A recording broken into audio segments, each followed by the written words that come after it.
Hello there, welcome to this video.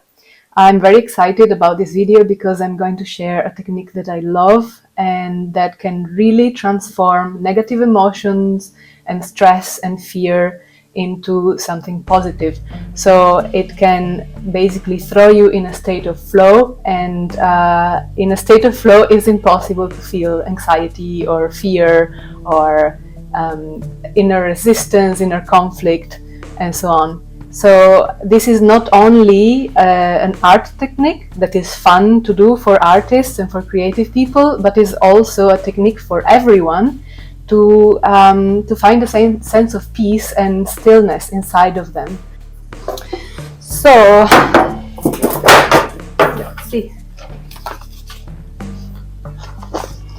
So this is the one I made a while ago, and I want to make a bigger one, a much bigger one. I'll show you the step-by-step process, but what I wanted to say in the introduction of this video is I think the ideal solution is to check these techniques, to learn them, and then to transform them, to make them yours, to find some modifications that resonate with you, that are unique to you. That will make the technique really special. So I'll show you what I do for this technique. This technique is called Neurographic art, and it was developed in 2014 by a Russian guy, Pavel Tiskarev, and you can check his work. To be honest, I checked it briefly, and then I've picked some parts of how to do neurographic arts, and this is the style that I prefer personally. But feel free to, of course, I invite you to go and check other techniques and what other people are doing with neurographic art, because you can make really stunning pieces of art. So right now I'll take my piece of paper, and the first step is to write behind the piece of paper something that you want to work on. So if there is something that is challenging for you in this time, that causes you a lot of anxiety, you should write behind the piece of paper that you use for your art some sort of intention, a positive intention about it or related to it. I'm not gonna share mine, but I can give you an example. So if you recently went through a breakup or a loss or of some sort, a big life change that makes you feel like you're grieving, you could write something like, I allow myself to be in this state for as long as I need to heal. For example, this is just an example, but you can write anything you want. The important thing is that is in a positive key. So don't write negative sentences like, for example, I don't want to live in poverty anymore. Like, it should be something positive. I want to live in abundance. I want abundance to flow in my life, something like that. And that will be helpful. So okay, I think I will start. So the first thing I do personally is to tape the paper down, especially because I'm going to use watercolors and I don't want it to become too wavy. But of course you can choose if taping it or not. But I do it also because I really like the framing that gets formed at the end when I remove the tape. I love also to just remove the tape. And once I have the paper down, I start drawing circles. So this is my preferred style of neurographic art, and the reason why I draw circles is that I can focus on this positive intention as I draw the circle, and it feels like it goes towards a sense of motion, of completion, of wholeness, and it almost confirms my intention. So the circles could represent anything that you want. One thing that is important is to avoid making compositions that are fixed or geometric or too symmetric, because it should you should encourage the part of your brain that is not so rational to come up, to emerge and to be active in this exercise. You can help yourself with lids or a compass or anything you want, but I choose to do it freehand because I love just the feeling of doing it. So that's up to you.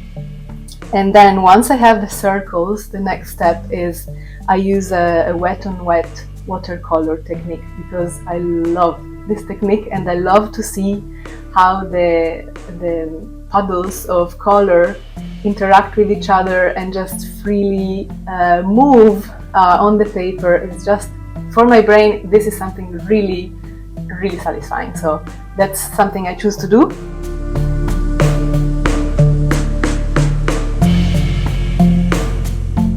Then the next step is to draw lines, curvy, wavy lines, to connect all the circles together. And you can choose how to do this. It's also here there are no rules. What I choose to do is to try to follow lines of circles. So try to connect the different circles as I draw the line. But obviously you can experiment and try it out for yourself.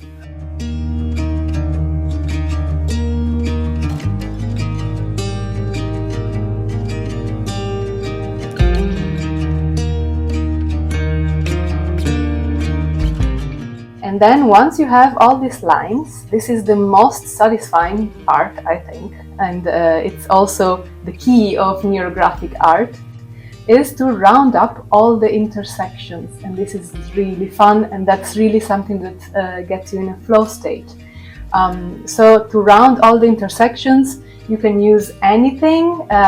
Of course, if your base color is light, I recommend to use something dark so that you will see these lines. A lot of people use Sharpies, so that's an idea. I like to use the brush because I like the feeling of the brush, but obviously it's up to you how you do it.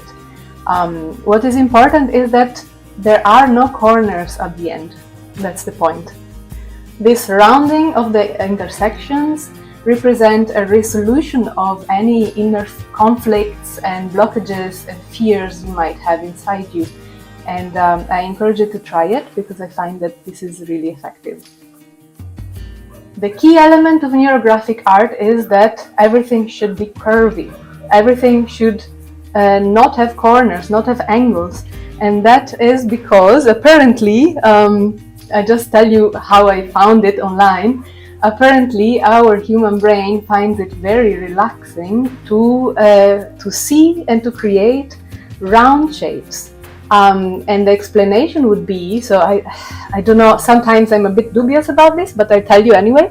The explanation would be that when we see something pointy, something really spiky in nature, it could be a danger for us. So for example, thorns, teeth, something spiky that could hurt us, you know.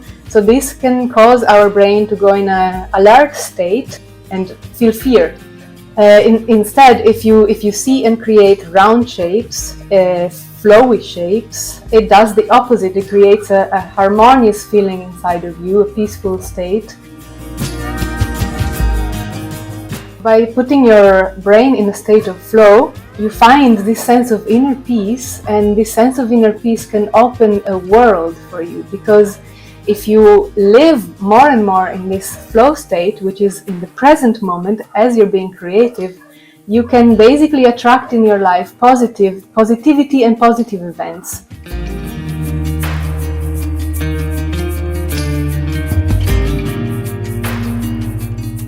If you're done, you can start working in the empty spaces, and you can work in every empty space, or you can work in some empty space. Just listen to yourself and pick a color that you like and do something with the spaces.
I personally also enjoy doing some random things at the end. So for example, I like to do some collages on it. I like to put some random pieces of paper or old drawings that I have on the empty spaces. I quite like that, even if that creates some corners. It doesn't matter to me, because the part of the rounding up the intersections was the part that really made me feel this state of inner peace. So that's what I wanted. I got it already. And then at the very end, I like also to draw a frame as almost as a statement to confirm that the intention that I was thinking of at the beginning is actually coming to me. Is actually what I'm materializing in my reality. I particularly like to decorate the frame as well.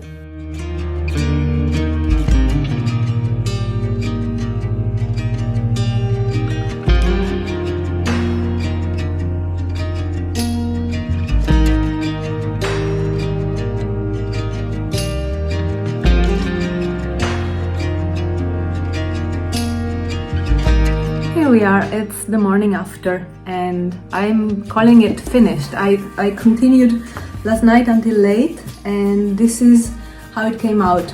I'm not convinced, actually, I'll tell you the truth. I'm not convinced about many elements, especially this area here.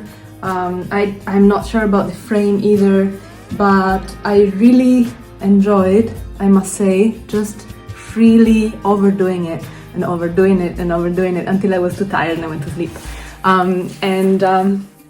So this painting is not meant to be pretty. That's a very important part.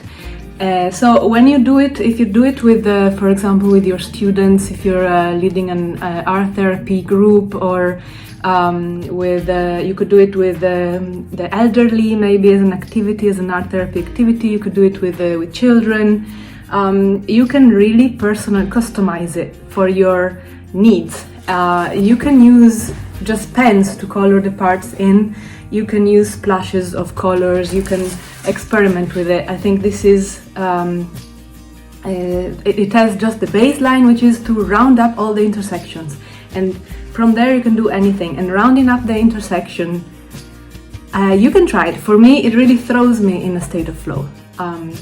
And anyway, this, at the end, this is not a wasted product. I wanted to also mention this.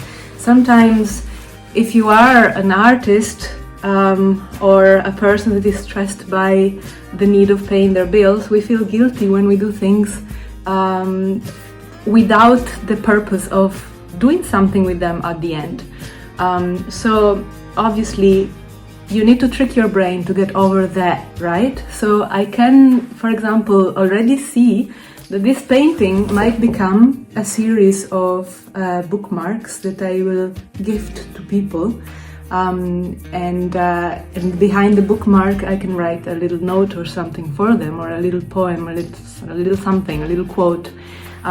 So when I gift something, I really love to gift my art or pieces of my art.